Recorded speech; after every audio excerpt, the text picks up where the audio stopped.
Welcome to errant news. आज जो हम टॉपिक कवर कर रहे हैं ये G20 सम्मेलन से रिलेटेड है। G20 सम्मेलन से रिलेटेड एक न्यूज़ मीडिया में आज के समय बहुत ज़्यादा वायरल है, जिसमें एक इंडिपेंडेंट एक्सपर्ट हैं, यूएन के माइनॉरिटी एक्सपर्ट, जिन्होंने इंडिया के G20 समिट को जो जम्मू कश्मीर में भी होस्ट होना है उसको कंडेम्ड किया है। और इसको मैं वेस्ट की हिपोक्रेसी क्यों कहूँगा, ये मैं आपको आगे मीडिया में बताऊंगा, और साथ साथ में इनको मैं एज ए इंडिपेंडेंट एक्सपर्ट क्यों बोल रहा हूँ उसको भी मैं आगे आपको इस वीडियो के अंदर बताऊंगा। लेकिन इससे पहले जो है हम बात कर लेते हैं इन्होंने किस तरीके की चीज़ें बोली हैं। तो ये द वायर का और स्क्रोल का आर्टिकल है, जिसमें इन्होंने इंडिया की मीटिंग जो है, जो जम्मू कश्मीर में होस्ट होने वाली है, उसको क्रिटिसाइज़ किया है, रिस्पॉन्सिबल बोला है। साथ साथ में इन्होंने माइनॉरिटीज़ के ऊपर वहाँ पर जुल्म होते हैं इस तरह की बातों को भी बोला है। ये किस टाइप की सोच रखते हैं भारत के बारे में और इनका जनरल नॉलेज, मैं रिपोर्ट्स और रिसर्च की बात नहीं बोलूँगा, सिर्फ जनरल नॉलेज ही बोलूँगा, क्योंकि आपको मैं एक वीडियो सुनाऊंगा अभी जिसको सुन के आपको समझ में आएगा कि इनका जनरल नॉलेज ही कितना ठीक है इंडिया के बारे में। Ladies and gentlemen, bonjour, good morning, namaste, assalamu alaikum. First, please allow me to thank all the members of the Coalition for Minority Rights in India for the kind invitation and honor of being part of this webinar. And I also wanted to commend you on your March 2022 report for the UPR of India. I think it's essential reading to understand the magnitude and gravity of the human rights situation and violations that are being experienced by religious and other minorities. Essential, but also uncomfortable reading, we have to admit. I've also raised many of the concerns expressed in this report in a number of communications, thematic reports, and statements with other special rapporteur colleagues in recent years. The overall impression is that there is an alarming deterioration of the protection of minorities and their human rights.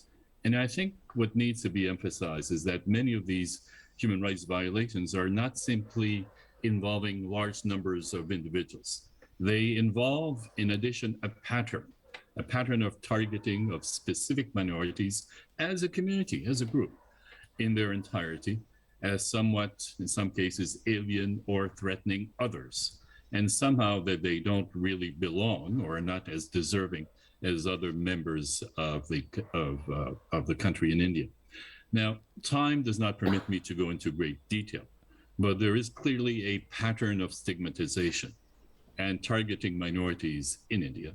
And this includes using legislation such as the Foreign Contribution Regulation Act to shut down and shut up critics, including human rights defenders, in the name sometimes of national interest. And there is anecdotal evidence that suggests, once again, that organizations that are defending minorities are disproportionately targeted and impacted. Now, of course, this is very complex. There are nuances in every situation. But it's clear, for example, that hate speech and incitement to violence in social media has been increasing significantly. And also that there is increasing violence and brutality in recent years, targeting, once again, mainly minorities such as Muslims, Christians, and others. Many of you will be aware, will know about minority Muslim women in recent years having experienced denigration, threats, and harassment in social media applications such as Suli Deals and Buli Bai, where they were listed for auction with photographs sourced without permission, obviously, and doctored. And to be blunt, and as some of you know, देखिए, इतना आप सुन के समझ ही गए होंगे कि मैंने क्यों बोला कि ये व्यक्ति जो कि अपने आप को यूएन का माइनॉरिटी एक्सपर्ट बोलता है, कि इसने कभी इंडिया के अंदर जो इश्यूज़ हैं उनके ऊपर कोई रिसर्च नहीं की है। ये सिर्फ प्रोपागेंडा एक्सपर्ट कहला सकते हैं, माइनॉरिटी एक्सपर्ट नहीं। क्योंकि जो भी क्लोजली इंडिया की सिचुएशन को देखता है या उसने एक्चुअल रिसर्च की है, वो ओवरऑल पूरे सिनेरियो को देख के बात करेगा। एज ए न्यूट्रल अगर मैं सिचुएशन की बात करूं तो इंडिया के अंदर इस टाइप की कोई सिचुएशन नहीं है। कुछ एक जो पॉइंट्स उन्होंने निकाल के बोले हैं वो हेट स्पीच या किसी भी चीज़ से रिलेटेड है, तो वो गिने चुने इंसिडेंट जब भी हुए हैं तो उसके ऊपर इंडियन गवर्नमेंट ने बहुत सख्त एक्शन लिए हैं। पर ये उनको एक मुद्दा बना के इस पूरे प्रोपेगेंडा को हवा दे रहे हैं। इसका एक ही बस रीज़न है कि माइनॉरिटीज़ को दबाया जा रहा है, माइनॉरिटी को स्पेसिफिक तरीके से ऐसे किया जा रहा है। ये सिर्फ वही व्यक्ति बोल सकता है जिसने कभी इन रील के अंदर इंडियन सिचुएशंस के ऊपर, इंडिया की माइनॉरिटीज़ के ऊपर कभी आके रिसर्च नहीं की। अगर ये वैसे भी इंडिया की सड़कों पे आके घूम ले तो इनको अपने इन फैलाते हुए प्रोपेगेंडास के अंदर ये समझ में आ जाएगा कि जितना कुछ बोल रहे हैं उसके अंदर रियलिटी में कुछ भी वैसा नहीं है। खैर ये तो एक नॉर्मल बात इनकी बात के ऊपर है। पर यूएन की ना तो इसके अंदर कोई दखलंदाजी हो सकती है जो G20 का समिट है। और प्रॉब्लम सिर्फ इतनी सी है कि ये जो पर्टिकुलर एक्सपर्ट है इनको मैंने इंडिपेंडेंट इसलिए बोला था क्योंकि मैं अपनी पर्सनल कैपेसिटी में ये बता सकता हूँ कि ये इस टाइप के टूल्स होते हैं जिनको अगर कोई भी फंड करे तो ये उनके प्रोपेगेंडा को फैलाने के लिए वैसी बातें कर सकते हैं। और इनकी जो भी बातें अभी किसी ने भी सुनी है वो सारी वैसी बातें हैं जो कि पाकिस्तान की आर्मी सोशल मीडिया के थ्रू अपने प्लेटफॉर्म्स पर फैलाती है अपने लोगों को बहकाने के लिए। इन रियलिटी के अंदर अगर हम बात करें कि जहाँ पर ये बोलते हैं, अगर इनके ट्वीट स्क्रीन पे देखे जाएं कि जम्मू कश्मीर के अंदर जो डेमोक्रेटिक राइट्स हैं उनका डिनायल हो रहा है, जम्मू कश्मीर के लोगों को सप्रेस किया जा रहा है, उनको प्रेशराइज किया जा रहा है, वहाँ पे वायलेंस हो रही है, आर्मी वायलेंस कर रही है, चारों तरफ पुलिस और आर्मी जो है वो सबको घेर के रखती है और औरतों के साथ अत्याचार हो रहे हैं। तो जो इस टाइप के जो अपने पर्टिकुलर पॉइंट्स को यहाँ पे रख के बात करते हैं, तो मैं फ़िलहाल सबसे पहले उन्हीं की बात करूँगा। इसी के अंदर क्लियर हो जाएगा कि ये कितना जानते हैं भारत के बारे में या भारत के सिचुएशन के बारे में। 2022 के अंदर जब का ये रेफरेंस देके इतनी सारी बातें कर रहे हैं, 2022 में 370 हटने के बाद सबसे ज़्यादा टूरिज़्म भारत के अंदर जम्मू कश्मीर में आया। 2 करोड़ से ज़्यादा टूरिस्ट ने, नेशनल और इंटरनेशनल टूरिस्टों ने जम्मू कश्मीर को विज़िट किया। और जम्मू कश्मीर के लोग इस चीज़ से इतने ज़्यादा खुश थे कि 2023 के लिए उन्होंने बहुत बड़ी प्रिपरेशन की। और इस चीज़ को अगर किसी को जानना है तो वो यूट्यूब का, सोशल मीडिया का ऐसा प्लेटफॉर्म है जिस पर आप वीडियोस हज़ारों के हज़ार भरी हुई देख सकते हैं जहाँ पर जम्मू कश्मीर को लोग विज़िट कर रहे हैं। क्या ये लोग वहाँ पे वॉयलेंस को देखने के लिए जा रहे थे? क्या ये वहाँ पे ह्यूमन राइट की वॉयलेशन जो हो रही है उसको देखने जा रहे थे? क्या ये कश्मीरियों पे होने वाले अत्याचार को वहाँ देखने जा रहे थे? या ये लोग वहाँ गए थे टूरिस्ट के लिए, as a tourist, as a tourism point of view से उस जगह को घूमने के लिए? तो ये जो प्रोपेगेंडा ये लोग फैला रहे हैं उसका सबसे बड़ा जो रीज़न है वो ये है कि पाकिस्तान G20 समिट का पार्ट नहीं है, वो इस ग्रुप का पार्ट नहीं है। तो डायरेक्टली पाकिस्तान किसी भी तरीके से बाइकआउट नहीं कर सकता इस ग्रुप के अंदर। तो इनके पास सोशल मीडिया के अलावा कोई और ऑप्शन बचा नहीं है। और इस तरह के इंडिपेंडेंट जो माइनॉरिटी इश्यूज स्पेशलिस्ट है ये भी इस प्रोपेगेंडा का एक पार्ट है।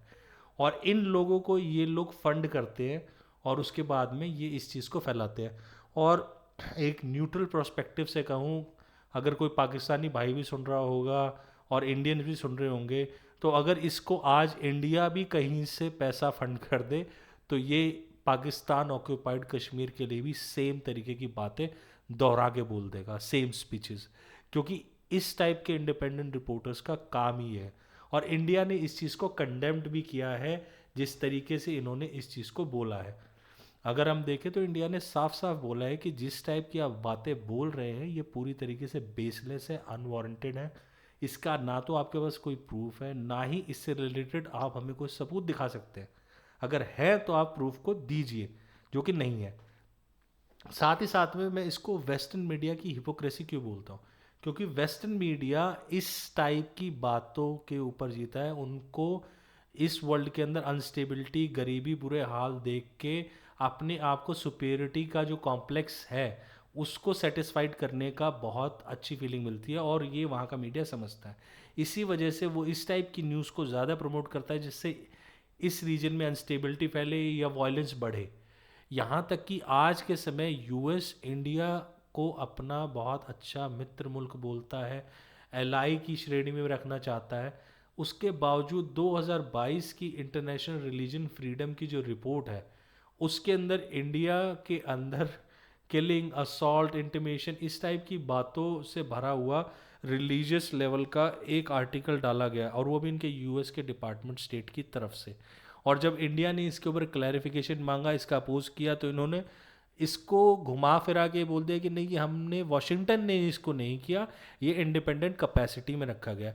तो यूएस को एक हीरो बनने की आदत है, और वो क्रिटिसिज्म के थ्रू ही अपने आप को हीरो दिखाता है, कहीं पर भी अपनी पावर का वायलेंस के रूप में प्रयोग नहीं करता है। तो ये एक अच्छा तरीका है कि ऐसी बातें बोल दो जिससे कि दो देशों के बीच में कहीं ना कहीं ऐसे डिफरेंसेस खड़े हो जाएं कि उनमें लड़ाई हो, और वो बीच में फिर बीच बचाव के लिए आए और अपने आप को हीरो कहलाए। लेकिन आज के टाइम का इंडिया अवेयर है इन चीज़ों से, और वो खड़ा होकर डायरेक्ट उसी कंट्री को अपोज करता है जो कि इस तरह की बातें छापते हैं, और अपने ऊपर डायरेक्ट नाम नहीं लेना चाहता है। इंडिया की एक बड़ी मार्केट को ये यूटिलाइज भी करना चाहते हैं, और वहीं पर इंडिया के नाम पर अपनी मीडिया के अंदर इस तरह की फेक न्यूज़ को ये बढ़ाते हैं, जो कि कहीं ना कहीं वेस्टर्न मीडिया की इतनी बड़ी हिपोक्रेसी को सामने लेके आता है। और ये एक बहुत ही गलत तरीका है। कहीं ना कहीं वेस्टर्न मीडिया को, इन कंट्रीज़ को ये समझना होगा कि फ्यूचर में अगर इंडिया के साथ अच्छे संबंध रखने हैं तो अपने इस पॉइंट ऑफ व्यू को उन्हें छोड़ना पड़ेगा और चेंज करना पड़ेगा। इंडिया और पाकिस्तान के बीच में जम्मू कश्मीर का मुद्दा एक इंटरनल इशू है, जो कि वो अपने आप इस चीज़ को सॉल्व करेंगे। लेकिन इस टाइप के जो ये आउटर एजेंडाज बनाए जाते हैं इंडिपेंडेंट रिपोर्टर्स को लेके, ये फ्यूचर के अंदर इंडिया पे कोई इम्पैक्ट नहीं डाल सकते, क्योंकि ना तो यूएन इस समय इन मीटिंग्स का पार्ट है, और ना ही किसी भी तरीके के इंडिपेंडेंट रिपोर्टर्स की कहीं कोई बात इंडिया पे या इस पूरे पूरे समिट के ऊपर कोई फ़र्क लेके आ सकती है। हाँ, अगर किसी ने इस तरह की ये बातें कही हैं तो डेफिनेटली इंडियन मीडिया भी इस चीज़ के लिए तैयार हो गया, और इस चीज़ को वेस्टर्न मीडिया के अंदर बहुत तेज़ी से अपोज किया जा रहा है इंडियन मीडिया के द्वारा भी, ताकि वेस्टर्न कंट्रीज़ के अंदर भी लोग समझ सकें कि इस तरह के पैसा लेके प्रोपागेंडा फैलाने वाले रिपोर्टर्स को किस तरीके से काउंटर किया जा सकता है। उनकी क्रेडिबिलिटी को ख़त्म करना इंडिया के लिए बहुत ज़्यादा ज़रूरी है। तो आज के टॉपिक में बस इतना ही। इन फ्यूचर में G20 से रिलेटेड अगर कोई और अपडेट आती है तो डेफिनेटली आपके साथ में शेयर की जाएगी। इसी के साथ आज का हम टॉपिक ख़त्म करते हैं। जय हिंद, जय भारत।